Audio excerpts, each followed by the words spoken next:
This unit of study deals with a very important aspect of agronomy: soils. Soil is one of the most basic and life-essential resources of the world. It has a wide range of influence on human society, affecting the quality of our food, our water, and our lifestyles.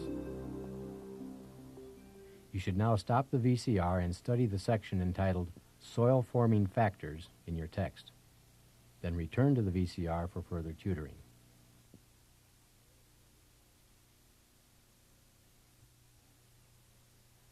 As you have just studied, there are 5 soil-forming factors: climate, vegetation, topography, parent material, and time. Let's analyze these further. These factors are not independent. Rather, they interact with each other to influence soil formation. For instance, climate, the amount of moisture, frost, heat, wind, and sunlight, all play a primary role in influencing the rate of weathering of basic minerals.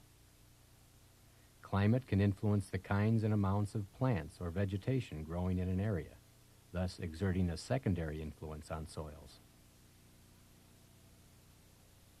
The type of vegetation in an area can affect soil formation and soil characteristics.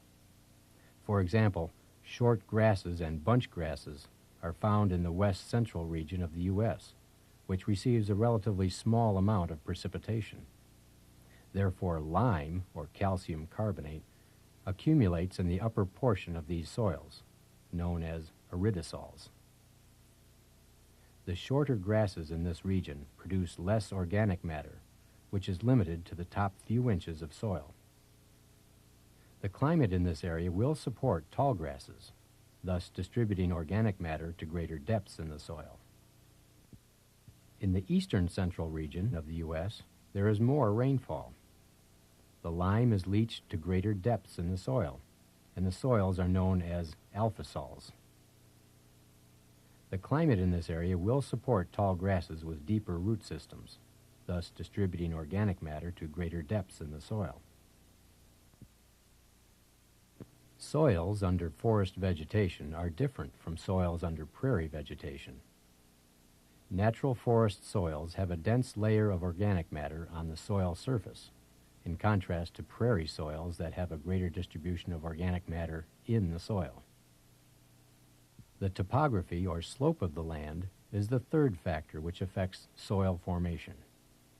Slope influences the rate of soil erosion, which in turn affects the depth of soil. Slope can also influence soil drainage and indirectly the weathering or aging process. A profile or vertical cross-section of soil may have different layers or horizons, known as A, B, and C. The A horizon is located in the upper layer of soil. The B horizon refers to the subsoil or zone of clay accumulation. And the C horizon refers to the parent material. The characteristics of these horizons in a profile help distinguish different soil types.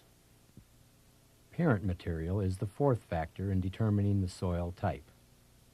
Remember that our soils throughout the United States and the world were formed from the various types of parent materials, ranging from sedentary to transported parent materials. Soils derived from different parent material have different characteristics, which can influence crop management practices. Time is the fifth soil determining factor. The length of time helps determine the overall impact of the first 4 factors on soil formation. Note the well-defined A, B, and C horizons in the mature soil as compared to the young soil. The mature soil has a definite profile development, and the A, B, and C horizons are not as well defined in the young soil. The next section for study is the section on properties of soil. You should now stop the VCR and study the section on physical properties of soil, and return to the VCR for further tutoring.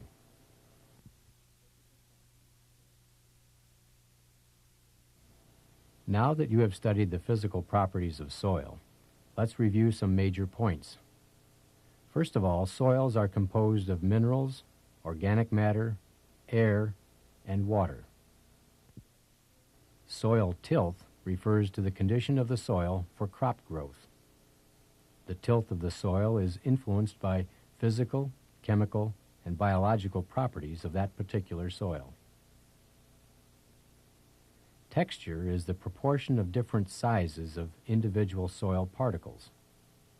Generally, soils are said to be heavy if they contain a large portion of small particles, such as clay, and tend to be sticky when wet and cloddy when dry. Soils are said to be light if they contain a large portion of large particles, such as sand, and they generally are less sticky when wet, and they are usually less cloddy than clay soils. The soil textural triangle is used to help classify or describe soil texture. For example, suppose a soil has 30% sand and 60% silt. The intersection of these two lines falls in the textural class of silt loam, and the soil would therefore be classified as a silt loam soil. From the soil textural triangle, you can see that loam and silt loam soils have significant percentages of sand, silt, and clay. This provides good soil drainage, aeration, and nutrient-holding capacity.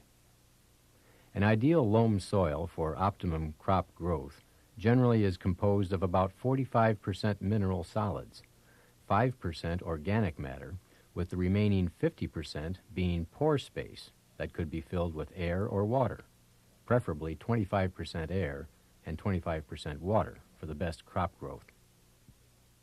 Soil structure is the way in which the individual mineral particles are arranged into aggregates, or PEDs. Structure affects the water-holding capacity, water infiltration rate, and soil permeability of water and air. The root environment for optimum growth is greatly enhanced by good soil structure, which in turn can improve crop yields. Crop management practices and cropping systems can affect aggregate size and therefore affect soil structure and tilth. Usually, cropping systems that include a perennial grass or legume meadow are tilled less and have higher organic matter, conditions that improve soil aggregate structure. Soil structure can be maintained, improved, or destroyed. Management decisions such as fertility level, crop selection and rotation, the timing, selection, and operation of tillage implements all affect the soil structure. The next section for study is chemical properties of soil. You should now stop the VCR and study soil fertility and mineral nutrition, and return to the VCR for further tutoring.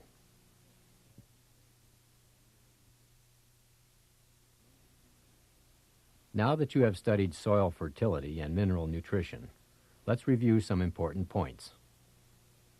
Organic matter, in addition to improving soil structure, is also an important source of nutrients for crop and soil microorganism growth.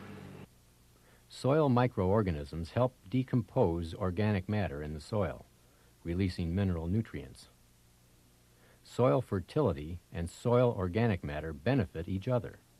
Good soil fertility practices stimulate higher soil organic matter, and higher soil organic matter stimulates higher soil fertility.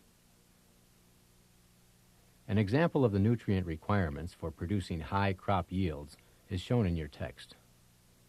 The nutrients and substances supplied by air are water, oxygen, and carbon. These are required in much greater amounts than the soil-supplied nutrients.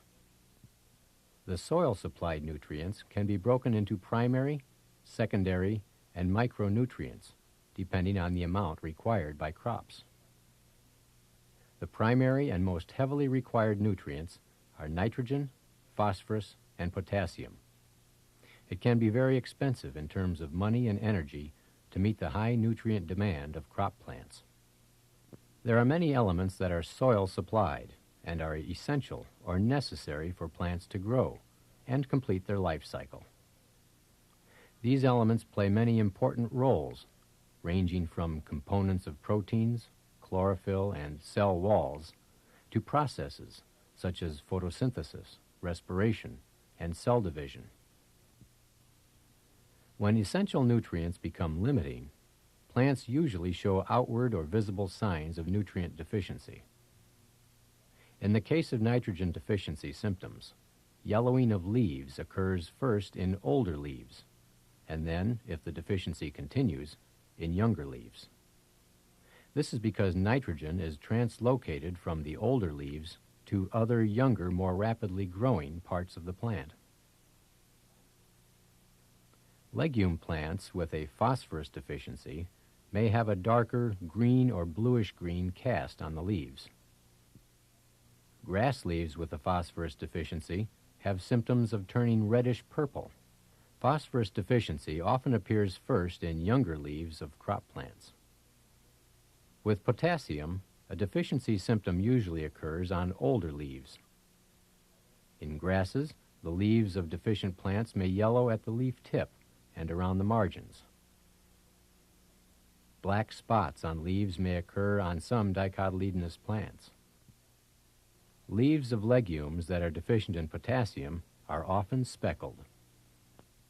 The degree of availability of soil nutrients for plant growth is influenced and conditioned by many different factors. An efficient fertility program is one that optimizes yields and maintains good soil tilth without excessive fertilizer use. Soil fertility testing is one of the first essential steps in an efficient fertility program. Fertility needs can vary according to soil type within a field, from season to season, from crop species to crop species, and at different growth stages. Knowing the fertility needs of your soils and crops can result in optimum yields while keeping the costs to you and the environment at a minimum. The next item for discussion is the section on soil acidity and alkalinity. You should stop the VCR, study this section in your text, and then come back to the VCR for further tutoring.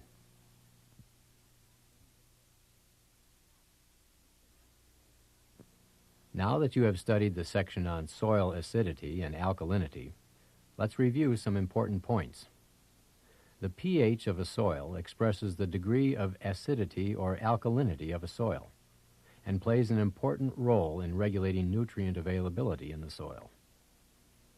When the soil is at a pH between 6 and 7, most of the minerals needed by the crop are more available than at most other levels of pH. If the pH is strongly acidic or strongly alkaline, several of the mineral nutrients become less available. Many crops require a pH between 5.5 and 7 for high production.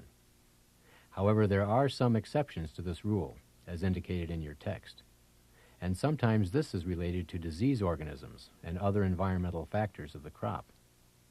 One should also realize that soil pH affects soil organisms, and that an optimum pH range for many crops is also an optimum range for the desirable soil organisms. Factors affecting soil pH can vary. Some factors can lower soil pH, such as high rainfall or adding nitrogen fertilizer. Others, such as poor soil drainage or adding lime, can raise soil pH. Some factors can be adjusted by the farmer, and others are inherently tied to the climate or parent material of the soil.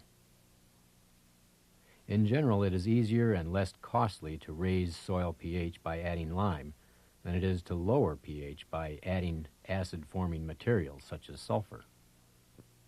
Iron is an example of an essential element whose availability is determined by soil pH. Iron becomes less available in soils as soil pH increases, to a point where iron chlorosis appears. Iron chlorosis is a yellowing of the leaves due to iron deficiency. Because it is difficult to lower the pH of the soil, other remedies are used to lessen the damage. One of the remedies is to breed varieties that are more resistant to the iron chlorosis found under high pH soils. Another possible solution is to supply iron as a foliant spray, or one that is sprayed on the leaves of the affected plants. The next item for discussion is crop rotations and soil fertility.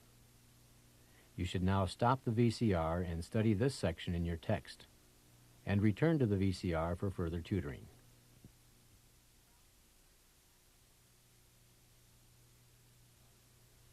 Now that you have studied the section on crop rotations and soil fertility, let's review some important points.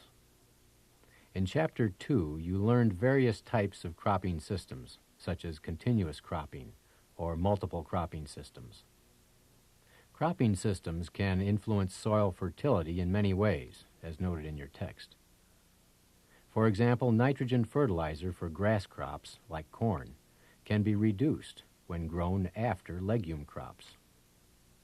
This is due to the nitrogen remaining in the soil from the nitrogen fixation activity of legume roots. For instance, it is estimated that soybeans supply 1 pound of nitrogen to next year's crop for every bushel produced. The last section for study is on biological properties of soils. You should now stop the VCR and study the section on biological properties of soils, and return to the VCR for further tutoring.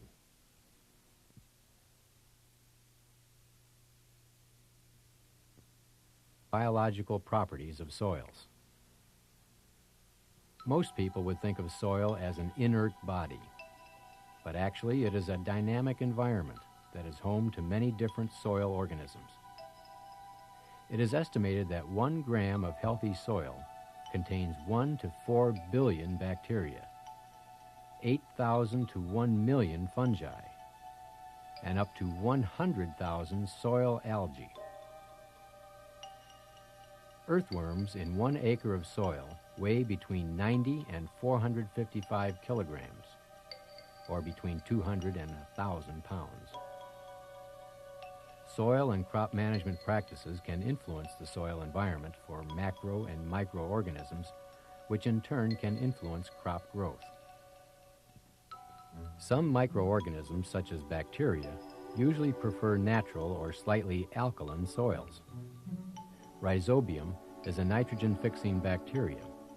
Thus, legume nodulation and nitrogen fixation would be better under near-neutral soil conditions than acidic conditions. In addition, crop diseases caused by fungi are usually more serious under acidic than alkaline soil conditions. Soil organisms decompose the plant and animal residues added to the soil. Decomposing microorganisms, such as some bacteria and fungi, are important in breaking down crop residues. Mycorrhizae are a special type of fungi that colonate on root surfaces. The fungal hyphae extend into the soil, helping to absorb more water and nutrients, creating a symbiotic relationship with the plant host. Macroorganisms, such as earthworms, are also important in organic matter decomposition, as well as improving aeration, drainage, soil structure, and soil tilth. Availability of nutrients in the soil, especially nitrogen, can influence the population and growth rate of soil organisms, and consequently the rate of residue decomposition and release of nutrients from organic matter. In fields with a lot of crop residue mixed in the soil, crop plants can show temporary nitrogen deficiency. This is observed particularly if the crop residue is low in nitrogen and the planted crop is a non-leguminous species. The soil organisms are using up available soil nitrogen due to their rapid growth in the residue-rich conditions. After a period of time, the soil organisms will begin to die, and the nitrogen in their bodies will be released into the soil to be absorbed by plant roots.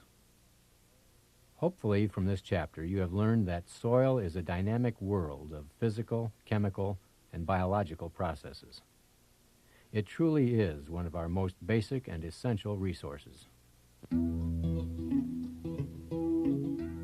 This is the end of the tape for the chapter entitled Soils. You should now be ready to try the self-evaluation test at the end of the chapter in your text.